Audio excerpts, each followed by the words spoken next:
Hello, good evening, and welcome to the Invictus Racing League No Assist Championship. Yes, we're back at round 11, the penultimate round of the championship, and we're here in Montreal, Canada, for what is shaping up to be an absolutely fantastic race tonight.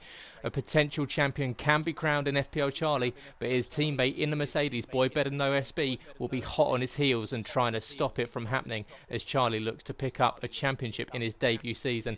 And yes, welcome everyone. We hope that you enjoy the race tonight. It is me, as always, Gareth. Unfortunately, not with Sab tonight. Sab is away, but I have got a very capable and very exciting driver in Warris Lander. So good evening, Warris. How you doing, mate? I'm good actually. How are you? Yeah, all good, all good. Ready for this one. Yeah, happy to be here. I think Canada should be a good one. Certainly a track worthy of having a championship decided tonight.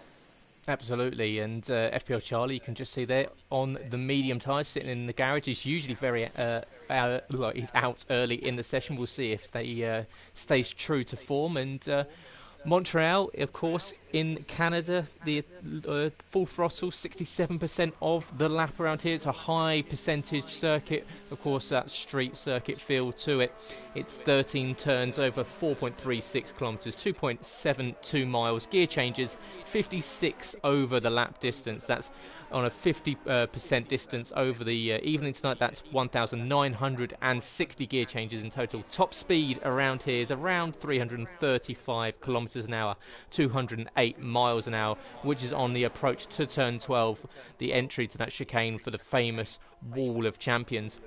Longest straight is 1.16 kilometers, 0.7 miles, and the distance to one relatively short, only a 260-meter sprint. And Warris, as we watch these guys head out, we've got the two Hasses on currently heading out around the second sector at the moment. Is it a track that you enjoy, Montreal? Obviously, you're a no assist driver yourself. However, you're only participating in F2 and you're going for the championship this week. Is it a track that you enjoy around here, Canada?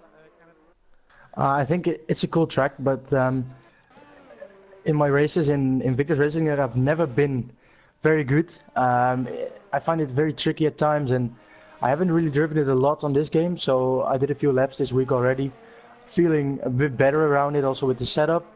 So I hope I could just be in the form I've been all season. And I think still it's high speed. It's you can overtake and certainly fun. Yeah, it's definitely one of those tracks that these guys got to be got to watch out for. There's undulation in the circuit, and some of the corners are off camber and do drop down, and it doesn't really feel like it's a particularly off camber corner. But you do know that obviously into turn 3 and turn 4 does go down the hill. Of course, we saw the Insta come into the final chicane out for the first time. He's going to come across the line and set the first provisional time on the board. What can he do? It's going to be a 109.4. It's a good banker lap there from Scopefielder. I think that is a very good lap. He is on the soft tire, so I think that's just a nice banker. Nothing really special, but if you could improve on that, it would be very good, I guess. Sets the pace quite nicely. It does indeed, because if you look there, you've got a 109.6 for M. Doran, who is notoriously a very decent qualifier. Charlie on the medium tyres, a 110.2, so a good lap there from him. Speed Queen puts herself up onto the second row of the grid in third position at the moment in the Ferrari, and she's getting back up to pace there. And we've got Meg Luppy coming into the final two corners now. He manages to miss that infamous Wall of Champions. The Red Bull's going to come across the line. What does he do? It's up into third. He displaces Speed Queen as he goes up and Meg had a good qualifying last week in Singapore, so he's seemingly enjoying these street circuits. And in Canada, it's one of those, we were talking before the stream tonight, that you're expecting possibly a harder sort of tyre strategy around here, but these guys out there on the soft. So are you a little bit surprised how many guys have decided to go out on those Red Bull tyres? I am, but I think if we look at our championship leader, FPL Charlie, he is doing the medium. Of course, it could be only for the banker lap, and he could be going on to the softs in the end. But I was, I wasn't really sure of it, but I just asked you, and it seems like the guys are going for the two-stopper, yeah. Well, you say that, and I'll tell you why it might be a little bit of a reason why they're on the softs, is we've got spots, yeah, we're seeing it already. Got spots of rain at the hairpin, so Rain coming down very early into the session, so I'm surprised so many guys have decided to stay in the pits. You see Scott still in the pits, Boy Better No SB, Wow. Burmeister, Humbo-Stone, they're all still in the box, so this rain is already coming down. And you can see there Harry B having to go to the escape road at turn 1, missing his braking point. He's only gone 6th, and Harry, this is his 4th race in Invictus. He's already picked up 2 race wins, but he's only able to get up into 6th position. So yeah, you see there the rain's starting to come down quite heavily, and that's going to, of course, the track will get a lot colder, and you'll lose a lot of temperature out of those tyres very quickly. So this could really make it very interesting, because obviously as soon as this rain comes down, you've got Scott way down the order, and as we were saying at the start of the stream, he needs to be ahead of Charlie to try and stop him from winning that championship tonight. I think we could possibly see the qualifying is done and dusted already now, because with rain coming down, I don't think it will be a very fast lap from White Fountain, Scott, MJ Coop. You know, those guys are going to have a very tough time. And FPO Charlie on the mediums, I think he set his lap time, would have a very good starting position from P7 then. Yeah, it's just on board of MJ Coop, who got all out of shape on the exit of turn 5 there, and just about managed to keep it in a straight line. You can see just how tricky it is, and it's not even raining that hard, but the track is getting slicker, it is getting greasier, and these guys there on the dry tyres will be starting to struggle. Of course, being on those curbs equally, they'll start to get very slippery indeed, so you won't want to be touching it. There you go, DRS is disabled in the session, so the race stewards have announced that that's pretty much it. And yeah, you are right, that's pretty much qualifying done. So wow, there's that is possibly a bit of a mistake there from the likes of White Fountain, Scott, and who've decided to not come out straight away. And unless we see something special, Scopefielder has already taken the pole position with 10 minutes and 30 seconds left to go. Yeah, so it was a very good lap indeed. Then in the end, not too much of a banker maybe. And I think as well, the guys could maybe hope, if it's going to rain in the race, because what we don't know yet, we could see a few people going out on the inters, but otherwise, I don't know what the guys are going to do the next 10 minutes now. No, it might be a very quiet time out on track, and if we are expecting a wet race, we will find out if maybe these guys do come out on the inters and just test out what the setup is like on those green wall tyres. Of course, the intermediates, the conduit between the dry tyre and that extreme wet. Of course, the extreme wet will need to have heavy puddles and a lot of potential aquaplane to make them work. They do burn out very, very quickly if they aren't used, as White Fountain does go out and try and set a time on the dry tyres. But you can see there it's 14 seconds slower than even Charlie could manage in 7th position. So he has got himself up into an 8th position on track, so he is ahead of the guys that have decided to not set a time. So you've got Scott out there at the moment in 9th position. He's going to be way down the order. He's completely backed off of this lap, and you can see there just crawling around that hairpin. And it sets up quite an interesting race, doesn't it, Boris? Because you've got the potential for guys out of position, and depending on what the weather is, you've got the likes of White Fountain, who's actually won the most amount of races this season. He's going to be well down the order. Scott, of course, the second Mercedes, he's the current reigning champion in no assists. He's looking to try and hold Charlie from winning the title. Charlie needs to, if Charlie beats Scott by 11 points, he would take the championship tonight. So Scott's going to have to try and keep him close. And then you've got the likes of Burmeister, Humbo-Stone. So there's a pretty jumbled up grid tonight. Yeah, very, very weird qualifying here. I think now we're just going to see the fight for P8 between places 8 to 12, because those guys, of course, haven't set a time, and I think the 124 could be done better on the intermediates maybe. So I don't think White Fountain has already done the P8 already. No, that is true. It's potential. Could get yourself up into that 8th position, so that is what these guys are fighting for. So from 8th all the way down to 12th, and unfortunately CPI Alex was disqualified earlier in the session. We'll have to find out after the race what that was for, because that's very strange to find yourself disqualified. Usually it's for stopping on track, so we'll have to catch up with Alex and find out what happened to him. We're on board here with Humbo Stone in the Williams, down in 12th. He's at the bottom of the grid at the moment, but of course no one else above him has set a time up to 9th position, so he will be the first one out there on the intermediate tyres to set a time. Can he get himself up ahead of White Fountain? And equally, will White Fountain come out on those on the intermediate tyres and try and set a faster time than what he's currently got, that 1:24.662? And what would you do? What would you do if you were in this situation, Morris? Would you come out on those intermediates and try and fight to get higher? Oh, MJ Coupe there. Where's he lost it, Morris? He's lost it on the straight. He came out of the wall of champions and then went left into the wall and then right into the wall. I think that tire of his on his car is not on his car anymore right now.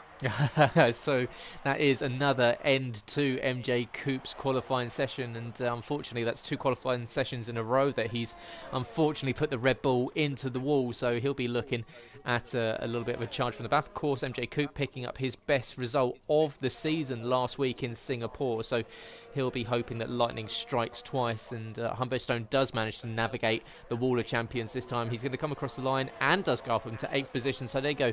That time on the intermediates is faster than what White Fountain set on the dry tyres, and there you go. White Fountain comes out on the intermediates, so it's a 1:20 that he's aiming to beat. Yeah, so I think we are seeing almost everyone on the intermediates now. And it's just a question, are they doing it because they just want to drive, or are they doing it because they're expecting a lot more rain in the race?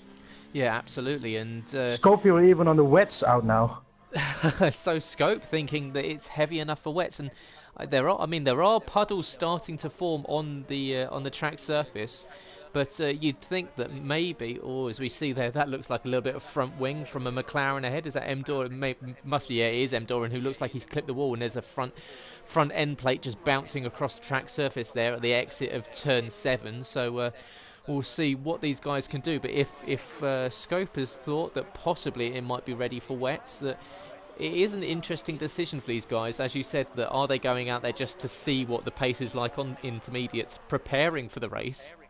Or is it a case of they just want to go out there and get as much track action as possible? So yeah, it will be interesting to see come the race what we're going to see coming from the sky. Will we see blue skies? Will we see heavy rain coming down? And as you can see, everyone there has decided to swap onto those intermediate tyres, bar Scopefielder, who's decided to go straight for the extreme wets. And yeah, you can see the rain starting to come down quite heavily now, but it does still seem to be in that intermediate window, would you not think? I think it's still intermediate, yeah. If you look at that car, not too much spray coming off it, and the line is quite dry. So I would say at this moment. Also, I'm looking at Speed Queen now. She is not having a lot of trouble with acceleration and stuff like that, not a lot of wheel spin. So I think it could still be alright for the Inters. It looks like Nick L.J. Thompson, who's currently in 5th position. He unfortunately looked like he hit the wall on the exit of turn 7, so that was the reason for that yellow flag in sector 2. We'll see what Charlie's doing there. He's coming up to the end of sector 2. It's 5.5 seconds slower than his current lap time, so he's on. Wow. He's not on for improving whatsoever, as to be expected. But yeah, it's going to be, what have we got, 3 minutes and 45 seconds left to go. These guys out there, and it's basically just a practice session for them now, isn't it? I think it would be, yeah. Because you could also say something against it, going out on track with expected rain, because you don't have a lot of wet tires. You don't have a lot of inter tires, wet tires. So if the rain would come down like all race, you would want to have some fresh tires instead of burning them up in qualifying right now. Yeah, absolutely. And as White Fountain gets himself back up into 8th position of 1:18.2, so good lap there from the Renault on the intermediate tyres. Of course, 8 seconds slower than Charlie, but that's not representative. He's not that much slower than his Mercedes counterpart, but yeah, he is out there. As we've got Alex unfortunately leaving there, so we'll see if we can get Alex back in. But we've got yellow in sector 1 and sector 3 at the moment, so these guys are really starting to struggle on this wet track surface. So we'll see what goes on in a few minutes time, whether it gets any heavier. Do we see the likes of anyone else coming out just to test out that extreme wet tyre, as Scopefielder is doing, and Burmeister comes across the line. He goes just over 6 tenths faster, stays in 10th position. Scott currently coming up to the final chicane now, and it looks like unfortunately we've had a session lobby issue there, so we will try and get that sorted as soon as possible for you. I'm not sure, have you had the same there, Warris?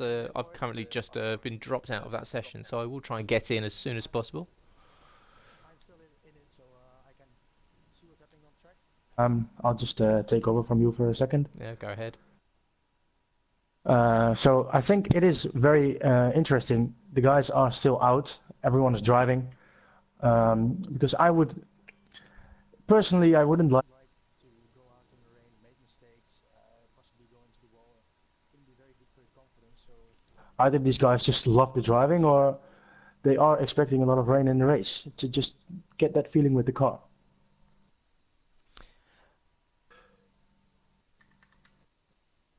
So Humberstone now also out of the session. It seems like he's lost it as well. Sector 2. Yeah, so a lot of guys just making mistakes, and maybe at the moment it is time for the wet, because everyone seems to be struggling. We've got a minute left. Yeah, everyone just seems to go back into the pits, and not a retirement, but I guess that's just White Fountain who's back into the pits, not anything real. Everyone just retiring now, and with a bit of luck we won't even have to wait for that minute if everyone retires at this moment.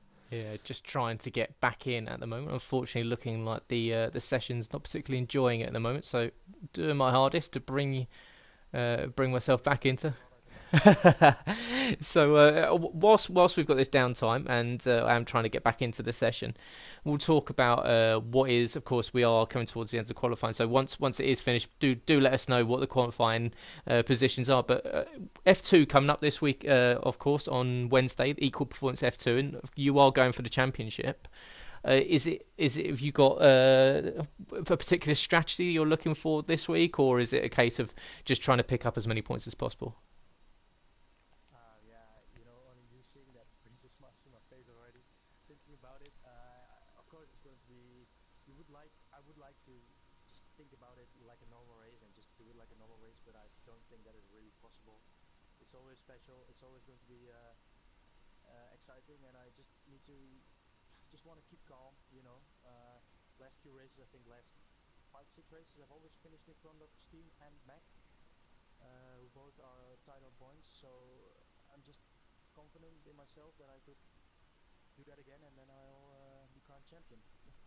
Yes.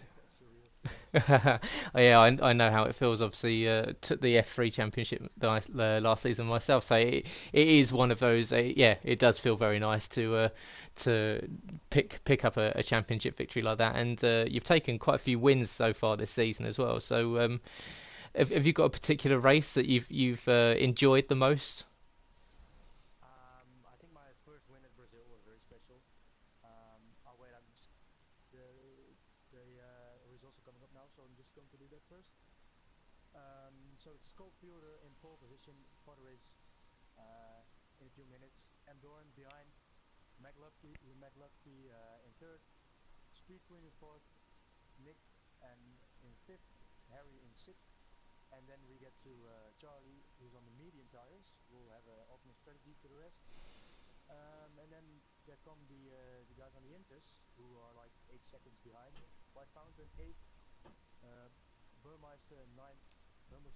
Tenth, and then it's Boy better known as Be Without a Time, and then disqualifications behind that.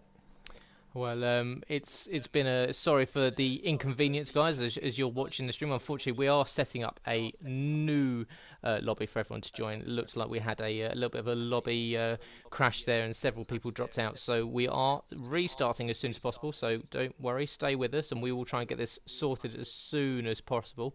So. Yeah, it's been a not a great start to the evening for both us and the racers. I'm sure they weren't enjoying that rainy session, and we'll see if they can fix that. And but we'll carry on just discussing what's happening for the rest of the week. And of course, Monday night, as usual, It is the No Assist Championship, and it is Warris and I this evening. Usually Sab and I, he should be back next week, and he'll be joining us for the final race of the season, round 12 in Germany, the Hockenheim Ring, next Monday. Tuesday nights are the Realistic Performance League, and that is with Tim and Malc in the commentary box. So you can find that here on YouTube, 8 p.m. on Tuesday nights.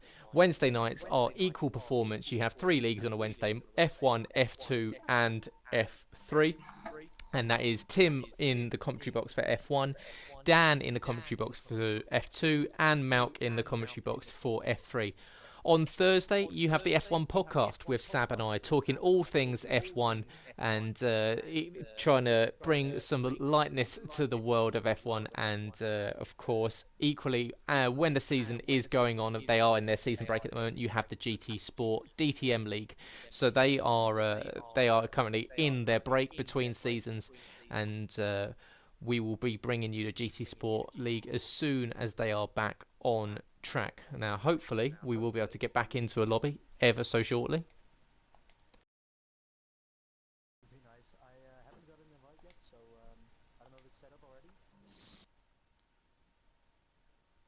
Just joining up now. Hopefully we are back in. We are. So hopefully we'll be able to get you an invite as soon as possible. We won't want to leave you out there on the cold on your own. And thanks to the guys. In the rain. In the rain, you're in Canada. Exactly. Want to, maybe it's your first time. It's always the hardest one, isn't it? So it's thanks to the guys in the stream and in the comments that have been letting us know the different problems and how we can get this sorted. So hopefully we haven't lost you guys. You're still here to watch the race. You're still here to enjoy some fun overtaking, fun racing, and a fantastic penultimate race of the season. You can see the guys very speedily rejoining the sessions, so we should be able to get kicked off as soon as possible. And due to the issues with qualifying, I believe we will have a grid or custom grid created. As we see there, custom grid is being created at the moment using the results from qualifying. So the positions that Warris named out at the end of the session are where the guys will be starting, but we will run it down as soon as we get to the formation lap. So don't worry, we will be going through who qualified where, and you won't miss out before the start of the race. And obviously, hopefully you guys caught the start of the race, and it started raining very early.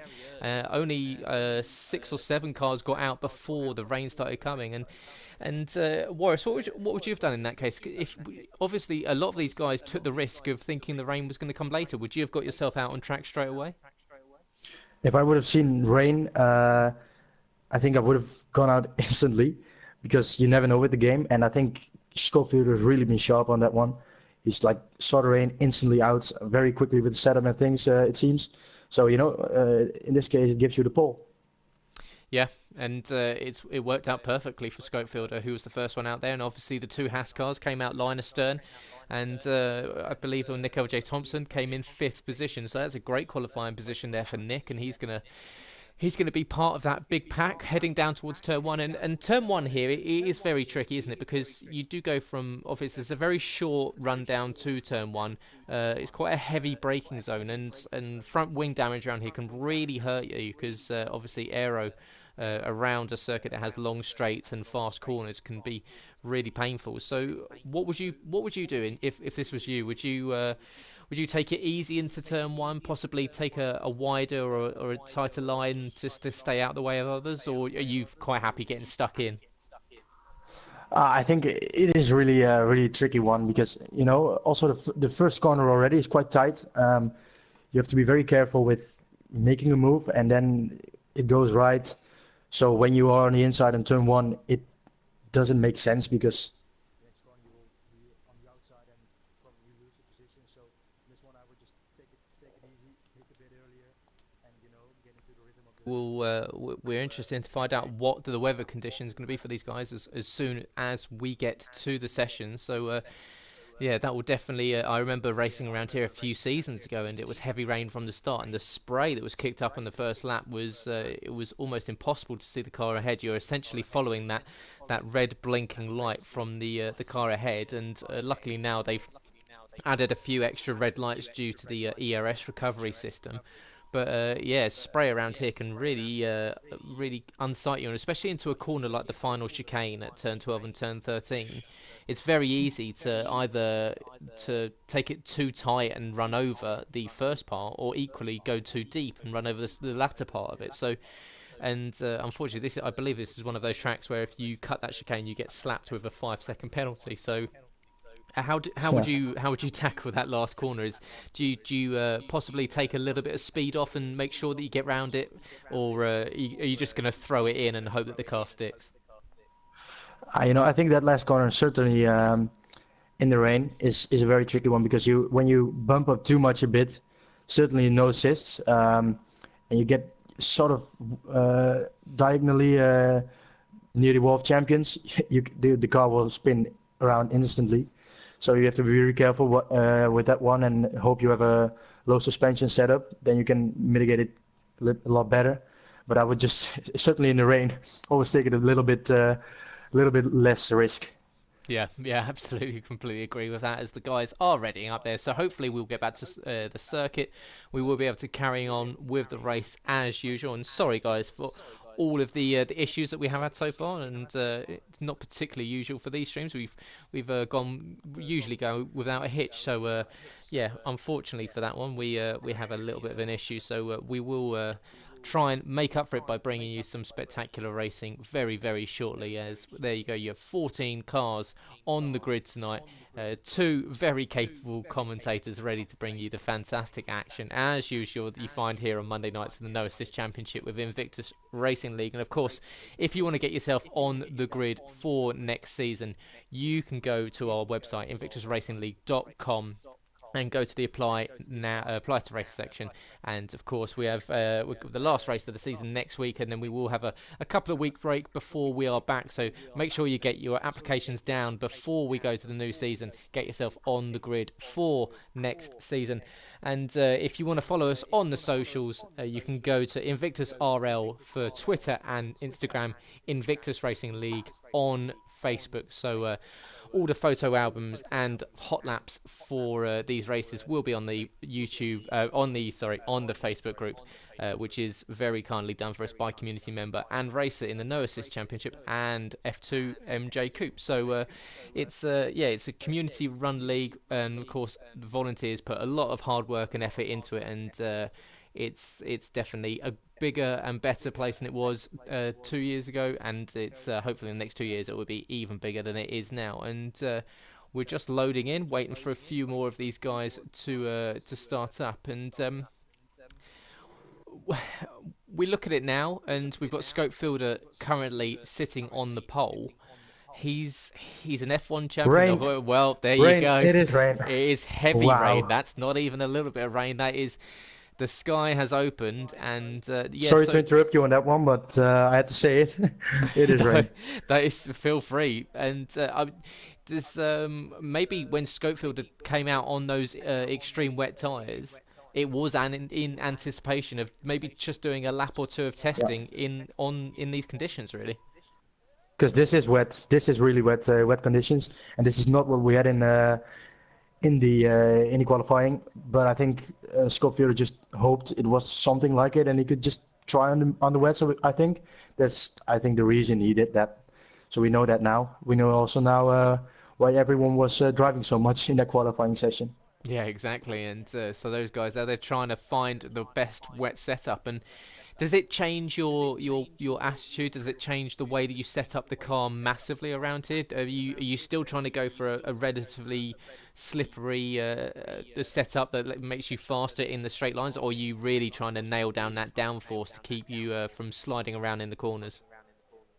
I think it's now it's a bit different because when you have a dry qualifying and then a wet race, I would usually just do the normal setup and then in the race take off a bit of front downforce actually to have a bit more rear stability. But now, of course, the drivers already knew the rain was coming, so it could be that they just pumped up the ride height a bit more downforce on it, a bit more stability on the rear, because that's always also maybe why we saw a few drivers not really going out there in qualifying, because they had the wet setup already. Yeah, yeah, it's sound advice there. And for someone that runs no assist, as you do yourself, how do you adapt compared to the likes of these guys running assists? Because obviously you don't want to put too much throttle down on the exit of some of the slower corners, because you'll just turn the car around, and equally you don't want to put too much brake pressure on, because you'll just find yourself sliding, especially in these conditions. How do you change how you go into a race when it's raining this heavily? Well, you're just trying to be very soft on your pedals. That's what I do. And this season for me, it's worked a lot. I don't know where my pace in the rain came from, but I think no assist could be an advantage in the rain, because you just get little bit better traction. You can just feel it a little bit better when the car starts spinning. You can shift up a little bit earlier and stuff like that. So I think when you got the right feeling in the rain, you could really be quick in it. But of course, it is tricky, and you can do, I think, 18-19% instead of 95 in the dry, you know? Yeah, and it'd be interesting to see tonight who is the guy, or who is the driver, guy or girl, of course, that is the fastest in the rain. We've yet to see conditions like this, especially this bad so far this season. So it'll be very interesting to find out just how impressive these guys are on those extreme wet tyres, and who can possibly take that extra bit of risk going into the first few corners to stretch out a little bit of a lead, as Scopefielder on this formation lap out there trying to get a little bit of temperature into those tyres is going to be desperately hard. He's going to be trying to keep it in a straight line, but try and get a little bit of temperature so that he gets a slightly better launch off the line. And you don't want to be spinning up those rear tyres off the line, because you'll go absolutely nowhere in these conditions, and you'll find 13 other cars streaming past you down towards turn 1. So Scope, there you can see, we'll run down through the qualifying results once again, as Warris did earlier in the session. You've got Scopefielder took the pole ahead of the McLaren of M. Doran once again having another good qualifying session. Meg Lugby in third position. Will be glad he went out early. It's another good qualifying session for the Red Bull, with Speed Queen in fourth position. Speed Queen looking at another podium position after starting the season with a new wheel that she wasn't quite accustomed to. She's slowly managed to get back into the season and has become a lot more confident and back to where we usually have seen her. She's in fourth. Nick L.J. Thompson in the second Haas is in fifth, with Harry, two-time race winner after the last three races. He's in sixth, with FPL Charlie looking for a championship victory. He's got a lot of work to do. If he is to do that, he's in seventh position, with White Fountain, the Belgian driver. He's taken the most amount of race wins so far this season. He's in eighth, with Burmeister in ninth. Humberstone is in 10th in the Williams, with Scott Boyben OSB in 11th. He's got a lot of work to do back there in the Mercedes, with MJ Coop in 12th. CPI Alex was disqualified from the session due to blocking in the pit lane, letting cars pass. He's in 13th, and Simon is in 14th in the Renault. He will round out the back of the grid as the cars form up. You can see there the Renault at the back of Simon just filing into his pit box, and we will be going green any second now. The lights will count up, and we'll be heading down towards the turn 1. The spray will be mad. We've got 3, 4, 5. Pause out. Who's got a good start? It looks like Scopefield is just about. You can see the wheels spinning from everyone, but Scopefield has got a good run down to turn 1. Does everyone manage to get it slowed down in time? It looks like Nick L.J. Thompson's going to go slightly deep, but it's a good start from Scope. Speed Queen, she's going to go up the inside of Meg Lugby there into third position. Meg struggling. He's going to have FPL Charlie, who's had a mega start from 7th all the way up to 4th position. And down through the field, it looks like everyone else is just about filing into position. Humberstone up into 9th position there, but it's a great start from FPL Charlie.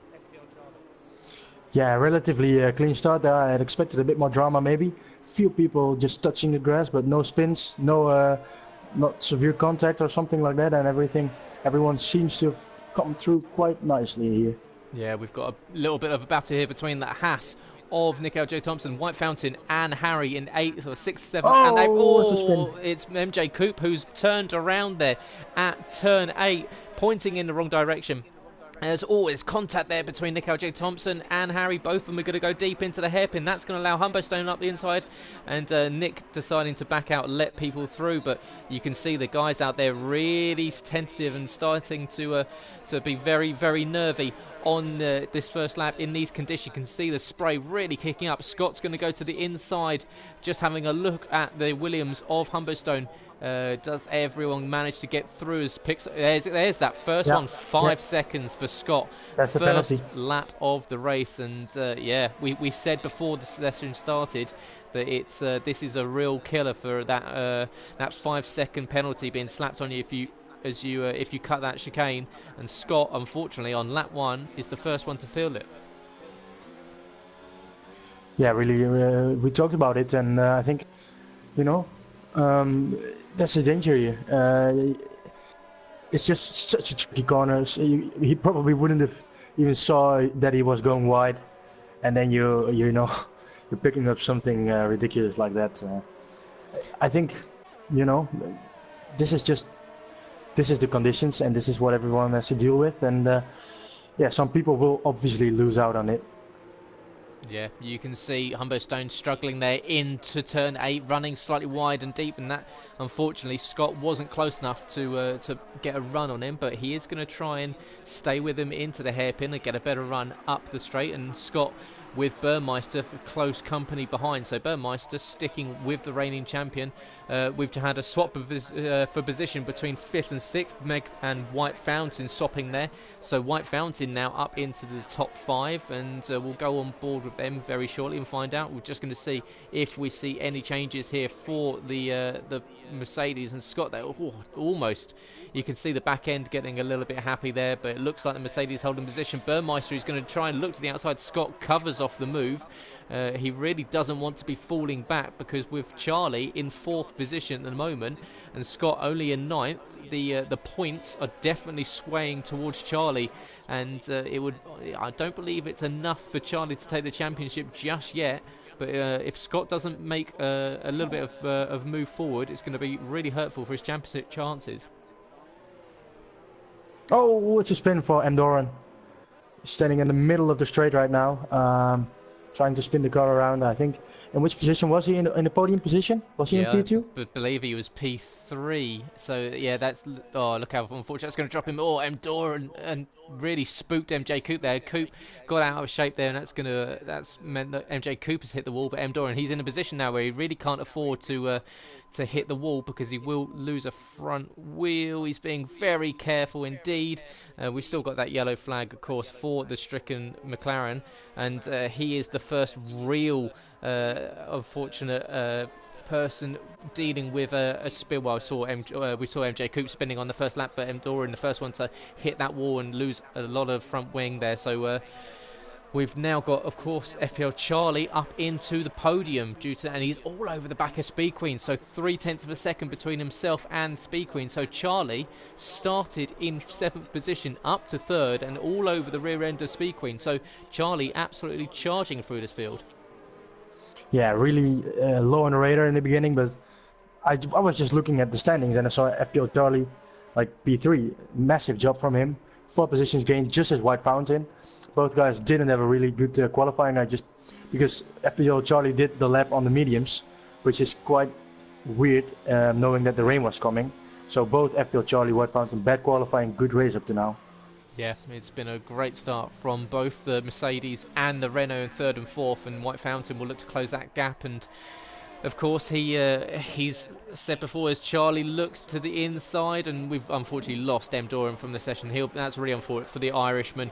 He started very nicely indeed, but that contact with the wall has meant he was way down the field, and it would have probably taken a safety car if he was to come back into a fighting position. But Charlie, he's sizing up Speed Queen now into the final corner, but he's not quite close enough to get a move. And in these conditions, you really don't want to go for a lunge, because I think you'll find both cars getting tangled up very, very easily. But he's once again in that toe of the Ferrari, but the spray around here will not be helping as Burmeister picks up 3 seconds. He's the second driver to pick up a penalty tonight. But yeah, so Charlie's having to sit in the spray of the Ferrari ahead. So it's these conditions, isn't it, Warris, that it can really hurt you when it comes to finding your breaking point, because with the spray and equally the fact that you're having to concentrate so hard, it's so easy to make mistakes. Yeah, certainly when you're behind someone, like for example, turn 3 is like a blind corner. Being behind someone, you can't take any risks to stay close with someone, and you must not forget there's also no DRS as well. So overtaking will be very difficult this afternoon. Yeah, absolutely. You're absolutely right. With no DRS, these guys are going to have to do it purely on whacking that fuel mix up into rich and getting into overtake, and needing to get a pretty decent launch out of the especially this hairpin, and getting a good run up towards the final chicane. And just looking to see, and it looks like it is currently still heavy rain. There's no abating this weather at the moment. We're not seeing it go down to intermediate conditions. There is a slightly drier line forming, but you can see just off this line, I'm just still watching this battle between FPL Charlie and Speed Queen, is that there's the puddles on the offline will make it really tricky if these guys want to overtake, because they'll start to get into those puddles, aquaplaning. You'll lose a whole lot of glippers. There's another 3 seconds for Scott. That's 8 seconds already. 3 seconds for Nick, comes in straight away afterwards. But this race is going from bad to worse for Scott, and we're only on lap 6. Yeah, well, championship really falling into FPL Charlie's hand now. He's really doing a great job out there, just keeping it calm, not doing anything silly behind Speed Queen.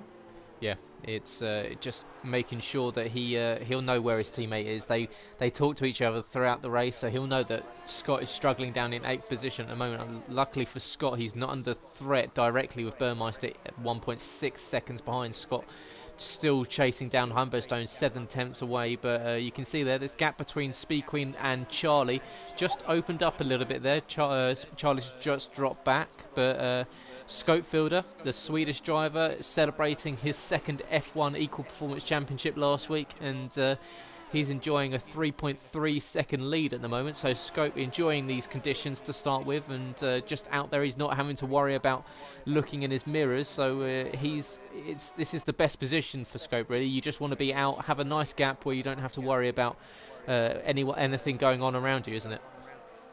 Yeah, it is. It's the best position to be in. No spray in front, and the only thing you got to do is just think about that win you so dearly want, and stay concentrated. That's everything, actually. Once you're in front, I think it's the easiest to just control the race and gain some time on second. We've currently got Zyman looking to go down the inside of the racing point of Burmeister. He's going to go to the outside here at turn 2 at Virage Centre, and he's going to try and swing around the outside. This would be a fantastic move from the Swede, and it is. He gets it done. Fantastic move there from Zyman. Up into 9th position. 2 points on the board for him. And Zyman is going to clout the wall there on the exit of turn 4. So luckily for him, it looks like he's maintained. There's no wing damage, but massive crash for Thompson. Where's that happened? And it's virtual safety car right now. It is. VSC has come out there. The question is now, will some people go to the inters now? Is it dry enough? Because the rain is still quite heavy, but when you manage to stay on that dry line, I think you could win a lot of time. Yeah, and I think this lets these guys just kind of relax after this opening portion of the race. With 7 laps down out of 35, and does this let you kind of just the start is finished and you've got into a little bit of a rhythm? Is this hurting them, or is this good for them because you can relax? Because obviously you're out of it. VSC has now ended. We're back to green. So they didn't have much time to relax. Yeah, exactly. Yeah, for such a large accident. But if you get caught in a VSC like that, does it get you out of your rhythm, or are you kind of looking forward to just taking stock and just kind of work out what you're going to do for the rest of the race? I think you can, keep it a bit calm, loading things up if that's necessary, and calculating things going to happen in the race, looking at the gaps, stuff like that. Just certainly in a race like this, where we could maybe even see, like, from some people, a zero stopper. It's nice to just have a little bit of calm, and then you can, get into the concentration mode again.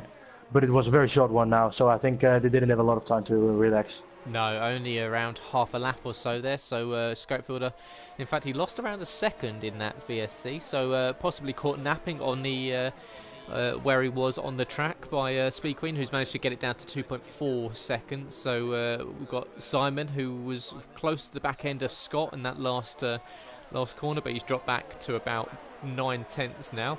So these guys, you can see, and Canada usually offers up some very close racing. We've seen in the past here, we've had some absolutely brilliant races, especially in the No Assist Championship. But in these conditions, as Charlie does the fastest lap of the race, it's a 1:23 flat there. So great lap on the wets actually, compared to what we were seeing in the qualifying session on the intermediates. But it's it's these guys. They've got to really. We've just got Burmeister, who's just hit the wall on the exit of the final corner. It looked like he just got on the power too hard, and that's the worst case scenario for Burmeister, because he's really put the power down, hit the wall front left straight in there. He's lucky not to have lost that tyre, but that means a whole lap for him with half a front wing. So that's Burmeister well out of the points now. Yeah, that's a lot of wing damage. You really got to be careful now. I think there've been a lot of people who've been caught out with half a front wing or no front wing in wet. It seems to be even more dramatic when you have wing damage in the rain, and if you don't watch out, you're in the wall a second time within no matter of time. Yeah, and it's so easy to do. We've seen these guys here, they're being so careful on that throttle pedal, just really feathering it and just making sure that they don't jump on the brakes into any corners. Unfortunately for Burmeister, just a little bit too excited on the throttle on the exit of the final corner. And you can see just how easy Charlie's taking it through that final chicane, and White Fountain actually going on to the heavier rain, onto the puddles on the main straight. So is he trying to cool those tyres down a little bit, as Nick L.G. Thompson unfortunately leaving us after his big accident that caused the VSC a few laps ago.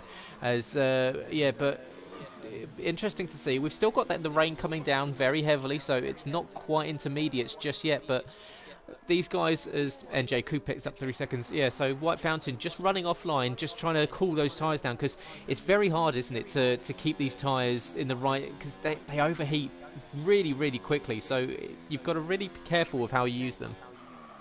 Yeah, really, certainly when a dry line starts coming up on the wet tyres, you need them, certainly in these conditions, but they warm up, they heat up very quickly, so you could also get a message from your engineer, from Jeff, who says drive through puddles, the tires are getting too hot. So maybe that was the case with him.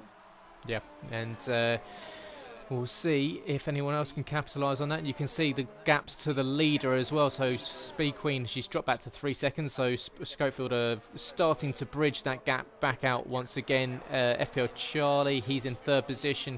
As Fountain picks up 3 seconds. So that's not going to help his cause. And that's a track extension penalty for him, as Schofield picks up the fastest lap. And I believe that's exactly the same lap time as what Charlie did. So wow. That can show that's how close they are tonight.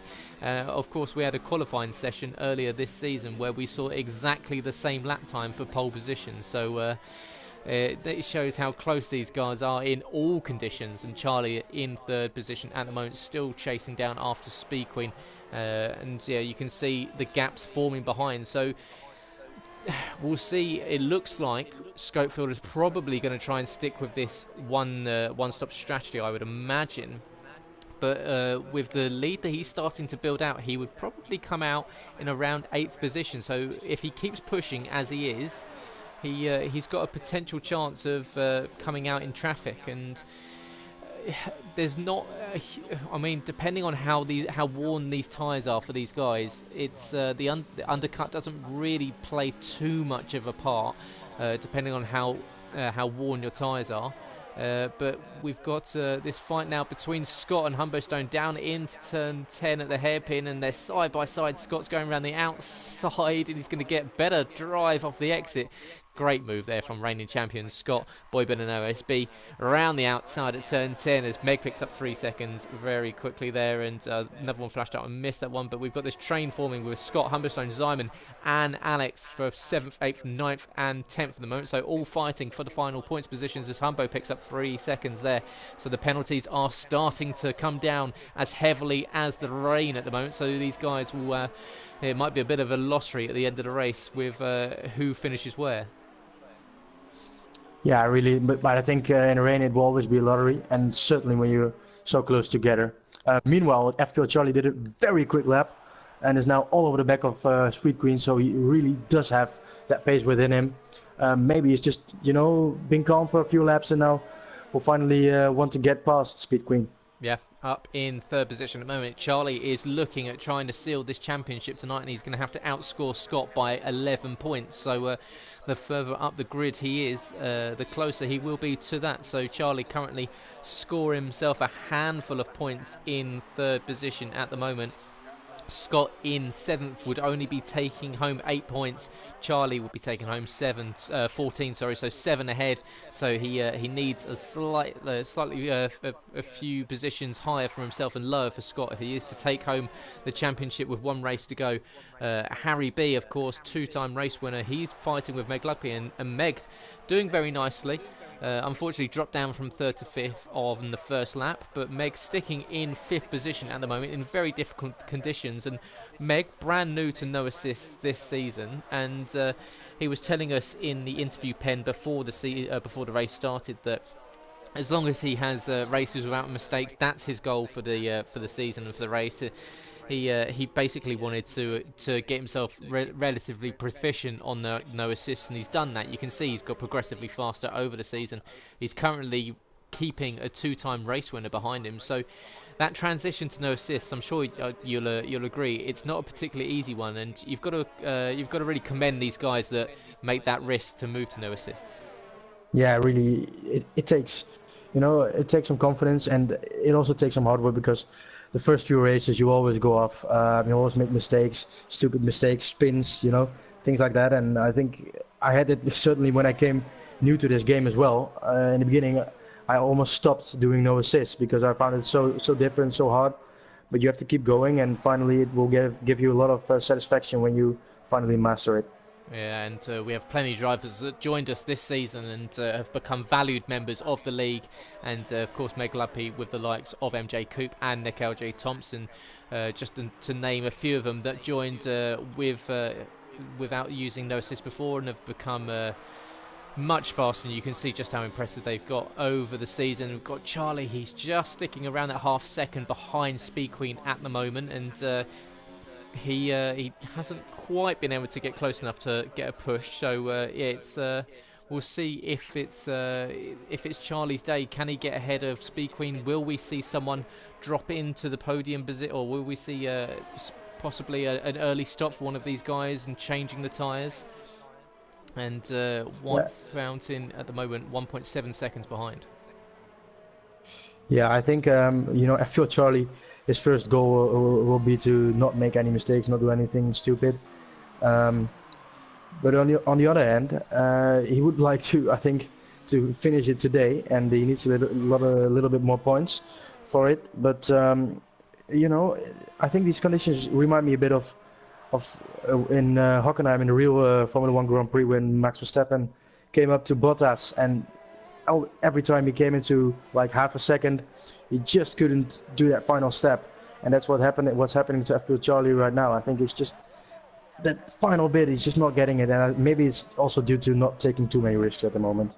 Yeah, and it might work out in his favour, of course, but we've got the likes of Boy Better No. He's a handful of time behind. So Scott, he's not making up that much time. So not enjoying this condition tonight with the heavy rain, and the rain not really looking like it's calmed down at all. So heavy rain so far throughout the entirety of, we're 15 laps out of 35. So we're almost at half distance. The rain hasn't decided to abate ever or at all. So these guys probably got into a little bit of a rhythm now. They're used to these conditions. The spray has kicked off the majority of that surface water, so it's making it a little bit easier. but you can see White Fountain just sitting behind Charlie as Burmeister picks up 3 seconds there. But Charlie, he's still within striking distance of Speed Queen. But is this where that lack of DRS really hurt you? Because you'd probably think that if DRS was activated, that Charlie would have overtaken Speed Queen by now. Yeah, it's 20 kilometers difference on the straight, and I think, you know, it's just not, you never want to try and make a dive bomb into that corner, because he will probably go off in the rain. 3 seconds for Charlie though. 3 seconds 3 seconds for Charlie. Wow, that could be a massive one. Yeah, that could drop him off the podium at the moment, because and he's just about held on to there. You can see an opposite lock he was on the exit of turn 1 there. So Charlie starting to struggle in these conditions. Are these tyres starting to come towards the end of their life? Because of course you are locking up into some of these corners. You are taking temperature out of them. You are taking life out of them. And you can see that he just struggled getting back onto the power on the exit of turn 1. And you can see, and we'll go on board with FPL Charlie here, and we'll see how much he's fighting that wheel into these corners, and see if it's getting any worse for him. And we'll see down here in towards turn 8 and turn 9. You can see what he's like on the wheel there. It's relatively smooth, but he did come off the power. He was almost coasting there through the corner. So yeah, Charlie really starting to, there you go, down into second, down into first, and wow, what a lock up. Yeah, it's not going to help, but Speed Queen equally didn't get a good run out of there. But yeah, you can see he's having to short shift out of almost every single gear to not get wheel spin.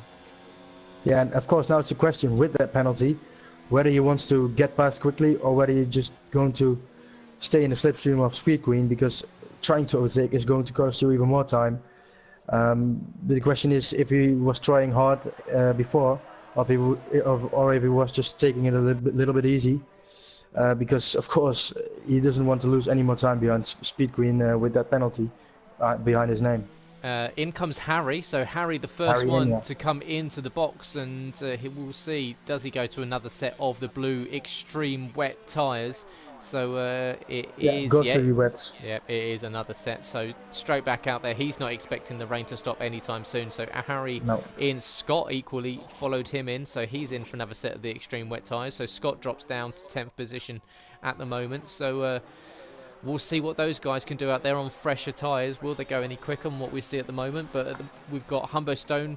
He's still got CPI Alex for company, and they're still chasing down, Zyman, I say, chasing down Humbo Stone. So this fight between these three was with Scott equally, but it's still going on. These guys have been fighting for the last 15 laps or so.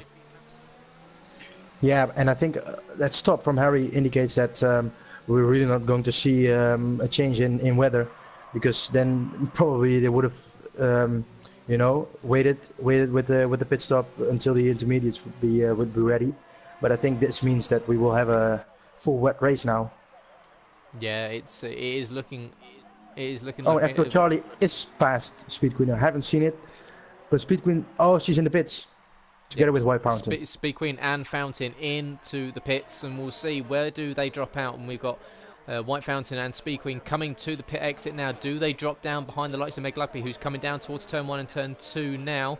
Will Meg get out in front of them? It's going to be very close between the two. Speed Queen races the exit. It's going to be just behind Meg Lugby.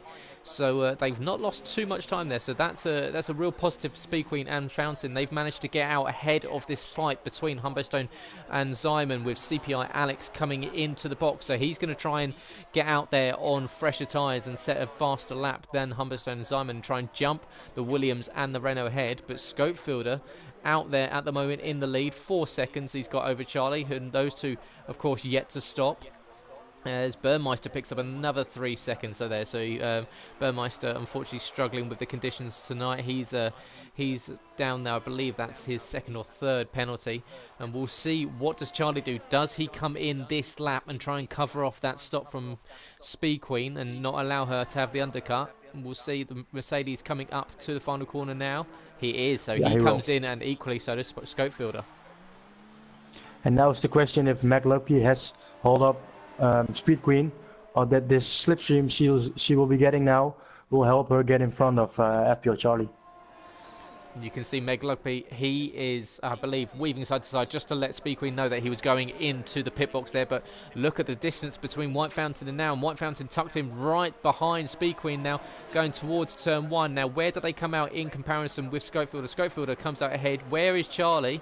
Oh, he's ahead. Charlie is just about snuck ahead of Speed Queen there. So the overcut has worked for him pretty perfectly, and he's come out just ahead of the Ferrari, although he goes slightly deep there into turn 3, sorry. But this battle, we've got 3 of the fastest people in Invictus are on track currently in 2nd, 3rd and 4th, and Charlie, that strategy worked perfectly for him.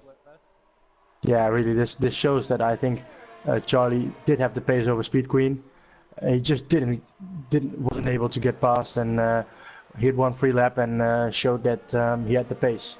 So I think he's hoping now to extend and get 3 seconds. It's going to be interesting to see what Charlie can do on these fresh tyres now that he is ahead of Speed Queen. And you can see they're struggling to get the power down on the exit of the hairpin. Will that allow Speed Queen? Equally, she was struggling as well. So White Fountain, he's going to have an opportunity to run on the Ferrari down towards the final chicane, sorry. And just like to say thanks to everyone in the comments tonight, and unfortunately it seems we're having pretty bad. Speed Queen, 5 seconds. 5 seconds. 5-second penalty. Oh, that's a killer for Speed Queen. She's usually so careful when it comes to penalties, but that's as we saw with Scott on lap 1, she's another one that's fallen foul of that 5-second penalty. And yeah, it's just that corner, you have to get it wrong one time instead of someone else getting it wrong 3 times for a 3-second penalty. She gets a 5-second penalty for one slight mistake, probably. Yeah, and what does that do to you mentally when you're driving, when you see yourself pick up a penalty? Does it get you down, or does it kind of motivate you to push harder because you know that you need to make up that time? It's really a sort of like mental toughness for these guys, isn't it? Because it's very easy to kind of, when you see that penalty flash up, get really negative and just kind of possibly get a little bit sloppy. You need to be mentally really strong in these kind of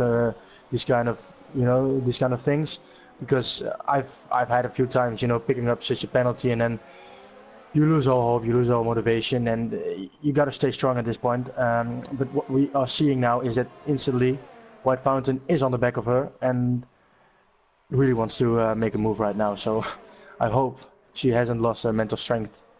No, and down towards the final chicane, and there it is, second, 2 Another laps one. in a Oh row, my God. and she is going to be absolutely fuming as Scopefielder sets the fastest lap of 22.2, and here comes White Fountain into T1, not quite close enough there, has a look down the inside, Speed Queen covers him off. But yeah, she's going to be absolutely livid, and that's a 10-second penalty that she's already held up, and that's effectively her off of the podium, and even now within possibly a chance of dropping down to 5th, because if Harry can, because you see penalties flashing up, I think that was Alex has got 5 seconds there. I believe Humberstone had a 3-second one there. So yeah, it's these conditions tonight really making the race out there difficult for these guys. Yeah, it really is. And I think if I were Speed Queen at this moment, I would let White Fountain by and get into his slipstream, because she's never going to win that time on him. And once she gets into a fight with him, that would certainly cost her only more time. Yep, it will be interesting. It was White Fountain getting on the power a little bit there early there on the exit of the hairpin. And sorry for the guys watching the stream live tonight. It looks like we've got some pretty bad issues with the stream, so we will try and get this fixed. Don't worry, I will be recording the race and we'll upload it later to the channel, so you will be able to see it in full. But White Fountain got a much better run out that final corner as Charlie does the fastest lap of the race at 21.5. He's going to go down towards turn 1, gets the inside line, and White Fountain is going to try and stick with them. They're going side by side around turn 1 and turn 2. Who's got the better drive off the corner? It looks like they're still going to stick side by side, but White Fountain sweeps around the outside and up into 3rd position. Wow, what a move. He was all the way off the racing line, all the way in the wet. It's very, very, very nicely done to get the power on there and move around the outside, because he wasn't on the racing line at all there. No, it was a fantastic move there from the Belgian White Fountain up into third position on track. Can he now chase down after Charlie? And we just had 3 quick penalties flash up between 7th, 8th and 9th as Boy Better Know Simon and Humberstone all picked up 3 seconds within about half a second of each other. So those guys all battling over the mid-pack points. So we'll see if any of them can make any moves, as Meg picks up 3 seconds as well. So of course we do have a limit here of 15 seconds max before you get a disqualification due to driver limits and in making sure that you're not taking liberties when it comes to the track limits. And of course we know that it is particularly difficult conditions tonight, but we do expect our drivers to try their best to keep it within the 2 white lines. And unfortunately, Warris, it looks like the penalties aren't the friend of the guys tonight. Yeah, they really aren't. Certainly in the rain, it's very difficult to keep on track at a lot of times. Talking about penalties, Schofield only has got 1 warning right now. FPL Charlie, 1 penalty. White Fountain, 1 penalty. Speed Queen, we know, 10-second penalty. Harry, 1 penalty. So I think Harry is 12 seconds off of Speed Queen. Yeah, he's got. Actually, it's 15 seconds because he's got that penalty. So at the moment, she's still in P4. So, although she'll be disappointed with that 2 5-second penalties in consecutive laps for the Ferrari driver, Speed Queen, that will or already has relegated her off of the podium due to that fantastic overtake from White Fountain. But Fountain now starting to close in on Charlie. He's closed in by just under half a second over the last lap or so, but you can see that gap that Scopefielder has managed to keep pretty much all race at just around 3 seconds ahead of Charlie. Charlie in second position at the moment is picking him up a decent haul of points. Like I said, he needs to outscore Scott by 11 if he wants to take the race, the championship tonight. So he's currently sitting on 16 points ahead of Scott's 8. So it's only an 8-point swing, meaning that he'd only need 3 points in the final race of the season in Germany next week. And we've got this battle between Simon, Humberstone and Alex is still going on. These guys flashing around. You can see the red light flashing on the back of the cars, and we've got yellow in sector 2. Has someone lost it in sector 2? Quickly, yeah, it's flashed up a second time. Someone must have lost it, perhaps on the maybe around turn 7, turn 8. I can't find him. Just looking through, it may be for a slow MJ Coupe, who looked like he was just allowing Charlie pass. So may have been MJ Coupe just allowing himself to be lapped by the leaders. So that was the reason for that yellow flag there. But you can see Charlie locking up the tyres into the hairpin there, and it's a great view here from the front wing, looking back at how that tyre is working through the hairpin. You can see the lock up into the hairpin, and but Charlie gets a good exit. That gap is 3 seconds. Yeah, it is the blue flags for MJ Coupe, and in fact MJ Coupe will be giving White Fountain a nice bit of slipstream assistance down towards the final chicane now. So White Fountain will take that gladly, anything that he can do to catch up to Charlie. And I think Charlie will probably hope that White Fountain stays exactly where he is, because I'm sure as you are in F2 fighting for a championship, you want to be driving around on your own. You don't want to be involved in any unnecessary fights.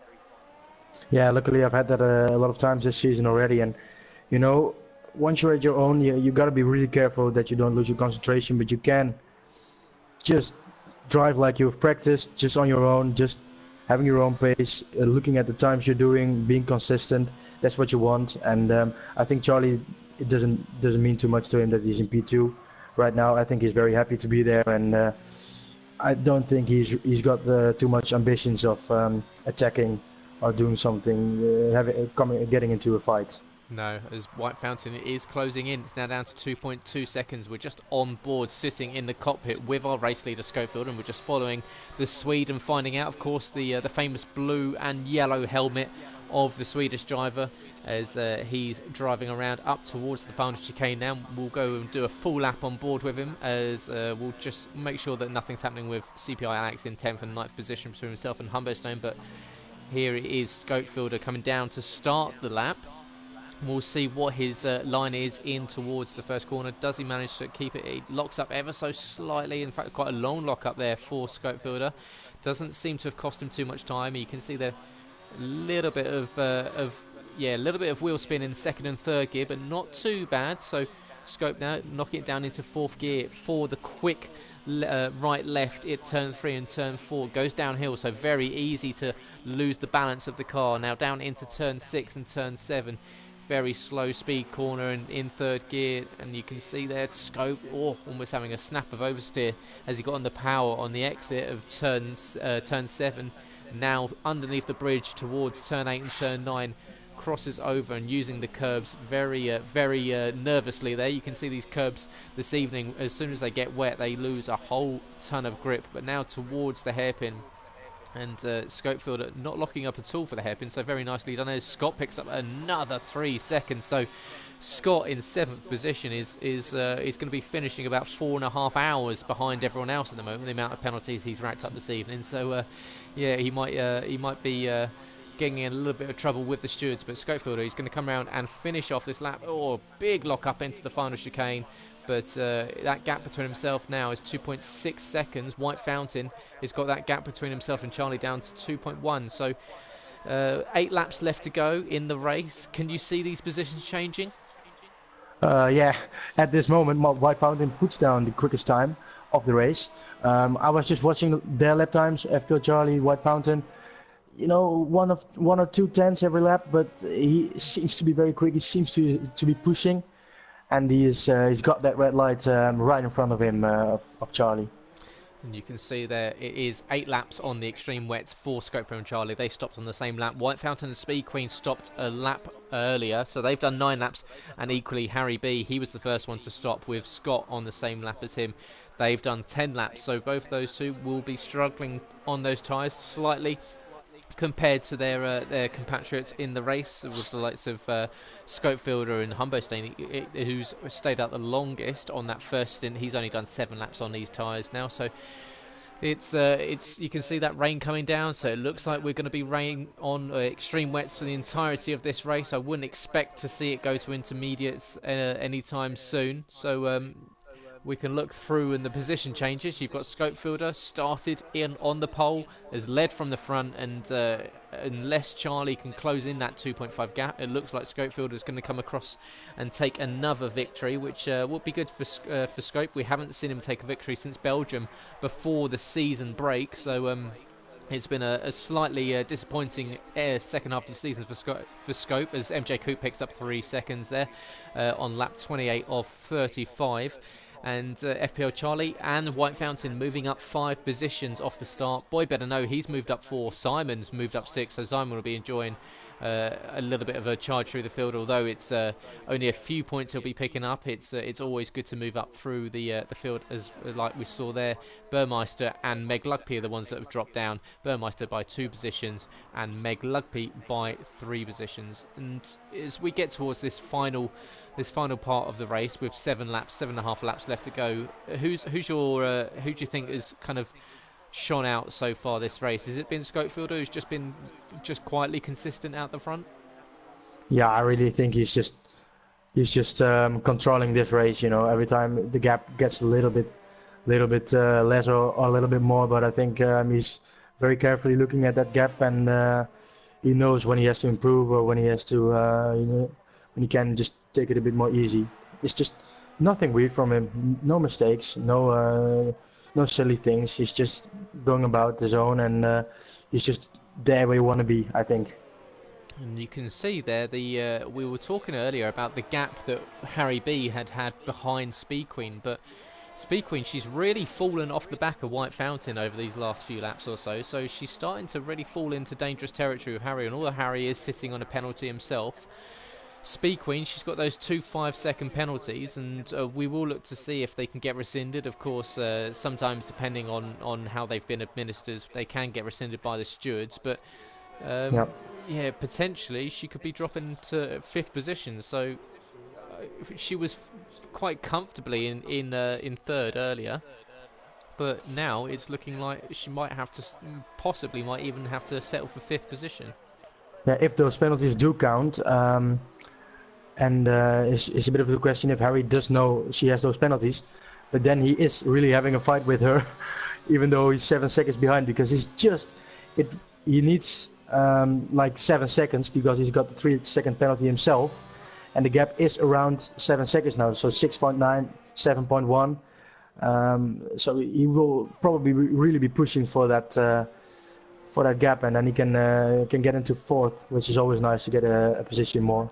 And there's another 3 seconds for Scott. So Scott Scott in the real danger territory of a disqualification this evening there for another 3 seconds from the stewards for track extensions. So we'll find out from him if well, obviously he's just not enjoyed the race here at all. But we've got Charlie. He's only 1.5 seconds behind Scopefielder now. So Scopefielder's 3-second gap is now only 1.5 seconds. So we might find, with 5 laps left to go, that we've got a little battle forming for this lead, because he's pulling White Fountain with him. White Fountain only 1.8 seconds behind himself. Yeah, it could be a battle between 3 persons actually, because White Fountain is also not too far behind Charlie, and once he gets into a fight with Scope, he will probably catch up. White Fountain sitting in 3rd position at the moment. It's 5 positions he's made up since the start, and he comes towards, and you can see there the top 3 all within view, and Scopefielder, and this is where we were talking about holding your nerve, and he'll be looking behind him. He'll be seeing that Mercedes getting closer and closer and closer each lap, and this is tricky for Scopefielder, isn't it? He's going to have 4.5 laps left to go after this, and it looks as though he's going to have to start defending, and as soon as you start defending, you lose a lot of time, and he's going to drag. Not only is he going to drag Charlie into this fight, but yeah, as you said, it's going to drag White Fountain into it. So, how does how does he work this? Does he just concentrate on his own race, or is it now just a case of trying to drive a little bit more defensively to maybe put Charlie off? I think once you see someone approaching you, mentally, without even maybe thinking about it in the back of your head, there is that feeling that the person behind is quicker, so you're going into a mode from like, I gotta defend this. On the other hand, we do know FPO Charlie wasn't able to get past on track earlier in this race, so with a bit of nice defending from Scopefielder, he could still hold on to this.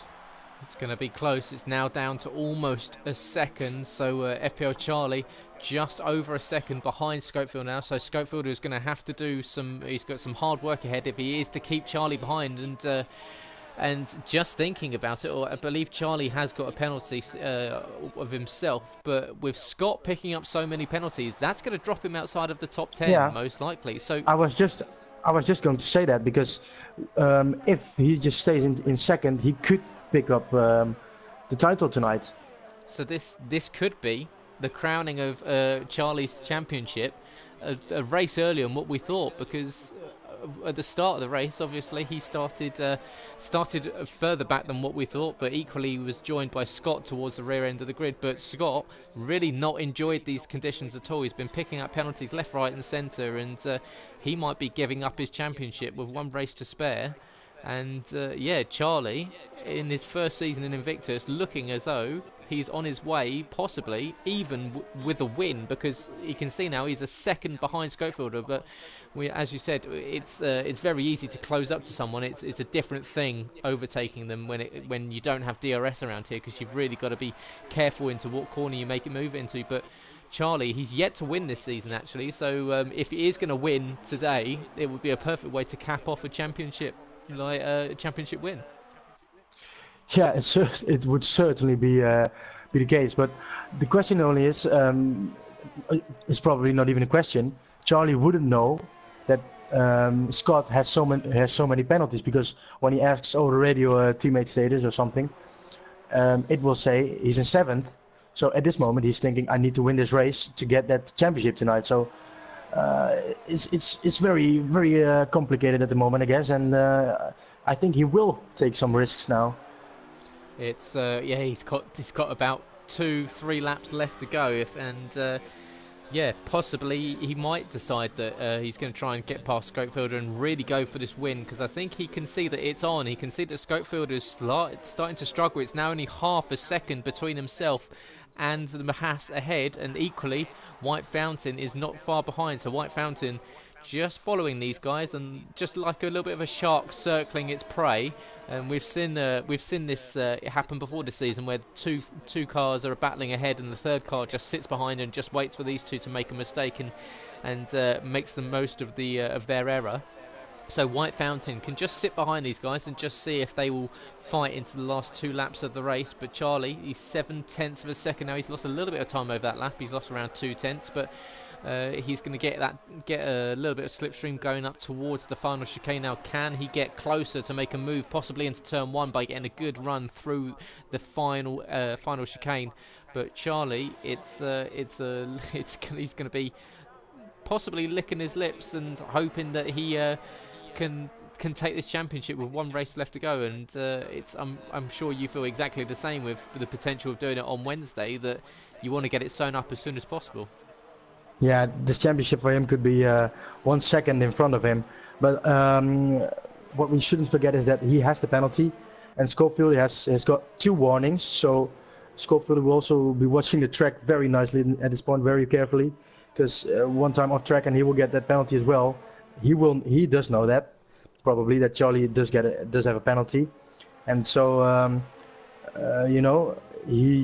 I think he's only focusing now on staying on track, and then he can lose even like 4 seconds to still win this race. Yeah, so we will find out in around about a lap and a half's time how the penalties will affect the results of the race, and I expect to see a lot of movement with drivers up and down through the grid as the penalties do come into effect. So Charlie, he is, as you say, sitting on that penalty, so maybe not the race win tonight, but he may still be taking home a championship. We've got a yellow in Sector 3, and that's the Force India, I believe, of Burmeister, just getting out of the way of the leaders as they came through to lap him. So the leaders have lapped up to 11th position at the moment, and they're still, you can see, 1, 2, 3, all within the same shot. And White Fountain now getting a really good run out the final corner. He's going to get a run on Charlie down towards turn 1. Is he going to extend it down to the inside? And there's going to be contact between the two. And White Fountain, that's front right end plate damage for him. And he's lucky that this is the last lap, because he's going to lose a whole load of time, and that's possibly going to cost him finishing in 2nd position. With that, he could have also just thrown away Charlie's championship today, because if he'd spun there, wow, that would have been something. I think he's very lucky that Charlie didn't spin because of that, and just in a few seconds we will see whether Scott will drop down outside the points, because there's so much penalties around 8th, 9th, 10th that I don't know anymore where everyone is going to finish. Yeah, I'll let the end to you. No, it's going to be fascinating to find out what happens, and we're on the final few corners of the race. And in fact, we've got Schofield just navigating the chicane, the hairpin at turn 10 for the final time. 35 laps he's done leading this race. He's held off the pressure of Charlie over the last few laps or so. He held off the pressure at the start of the race. Schofield, he got out on track first. He got out on track, set that time to make sure that he got track position in the rain, but he comes across the line first time since Belgium. Schofielder is your race winner. Charlie in 2nd, with White Fountain in 3rd position. And we will find out very shortly, but I believe, if it is correct, that may crown Charlie your no assist champion for F1 2019, the first season, as Speed Queen picks up another penalty. That's unserved penalty there, so she doesn't drop down. So luckily for her, she doesn't drop down, so she's in 4th. Harry in 5th. Meg Lugby, he dropped down 3 positions after starting in 3rd position, but he'll be delighted with 6th position tonight.